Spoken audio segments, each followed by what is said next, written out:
Hello. Good evening, sir. Namaste. Namaste. Jai Sri Rama. Jai Sri Ram.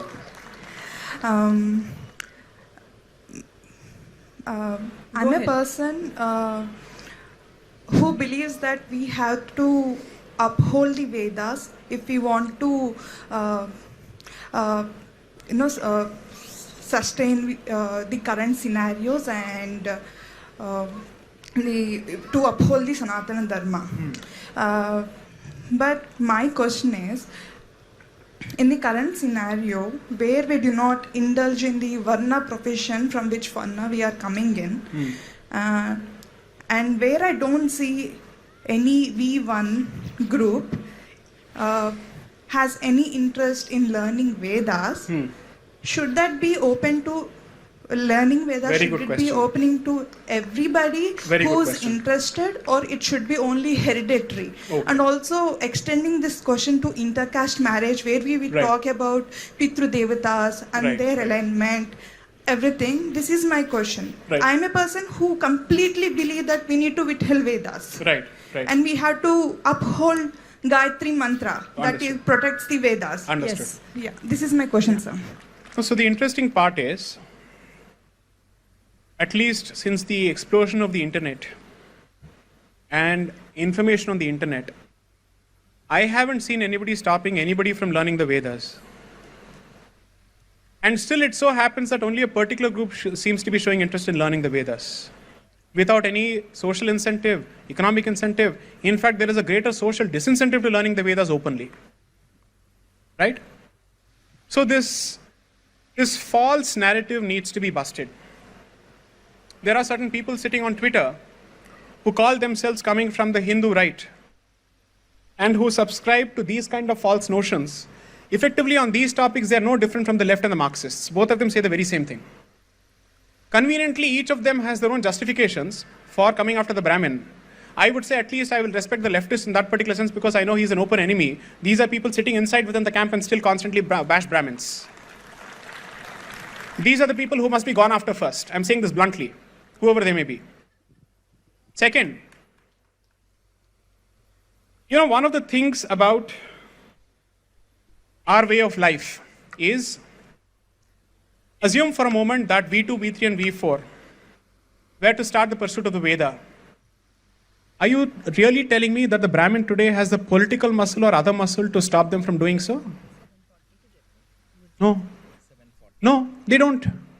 At least hereditary Brahmins don't. Vaidika Brahmins are a micro minority.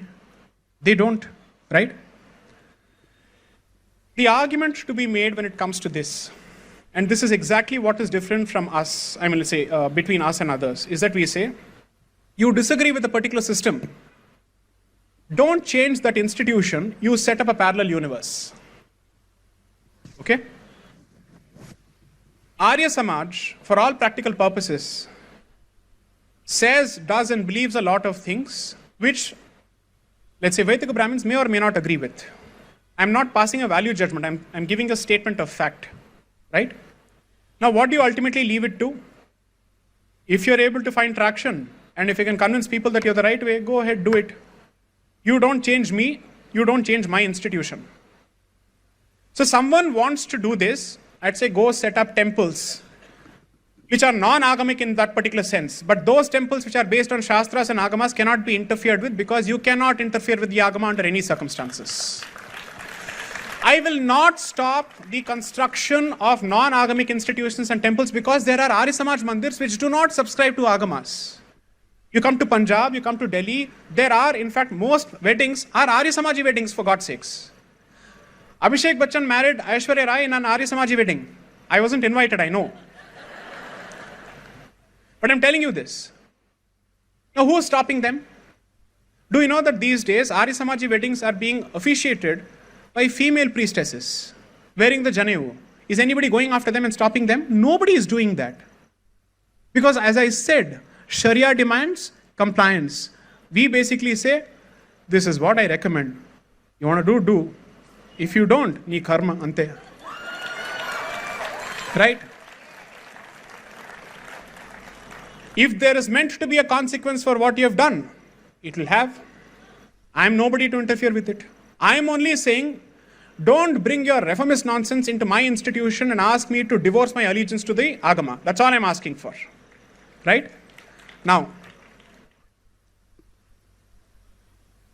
frankly, after having interacted with the Vedic community in several parts of the country, I am not hopeless.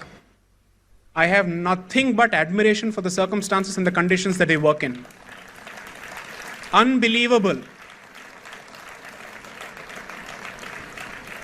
Someone I know very closely, 2 generations ago, were in secular professions under the guidance and instructions of Mahaparivar Sri Chandrasekhara Saraswati.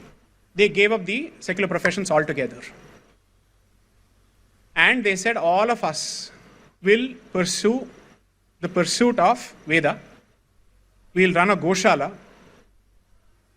We will educate ourselves in this so-called modern English education through open universities, so that the better part of our time is spent in mastering the Vedas.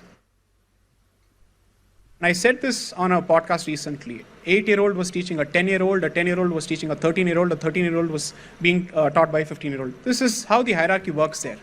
And you know what they do? Despite the meager income that they make, they know that they'll need at least one person to carry this tradition forward. And therefore, they actually have a better TFR than educated Hindus, or let's say secularized English educated Hindus. Because it is under their compulsion and their commitment to keeping the tradition alive that they say we need at least 2 or at least 3, and we need to make sure that this goes forward under any circumstances. This is how they operate. And families of 10 and 12 survive on a regular income of 1 person. This cunning evil snake can pursue greener pastures in California. Why is he here? Which of these V2, V3 and V4 are coming and saying, we will support you, go ahead, do this? Why? Even the anglicized Mylapore based V1, who is helping them? They are doing it on their own. Because they are living out the Gita in action. This is what I am expected to do, I will do, independent of success or failure, period.